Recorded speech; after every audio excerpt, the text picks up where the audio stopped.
Se você sente que precisa de paz para enfrentar o dia, essa oração é para você. Deus, hoje é terça-feira, 11 de novembro, e eu te agradeço por mais uma chance de viver e recomeçar. Coloco diante de ti tudo o que me preocupa, todos os pensamentos que tentam tirar minha calma e todo o peso que eu não consigo carregar sozinho.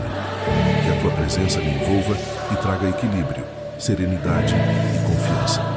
Ensina-me a não reagir com pressa, mas com sabedoria. Que eu aprenda a enxergar tua mão agindo mesmo quando parece silêncio. Abençoa, Senhor, o meu dia, minhas decisões e os caminhos que eu trilhar.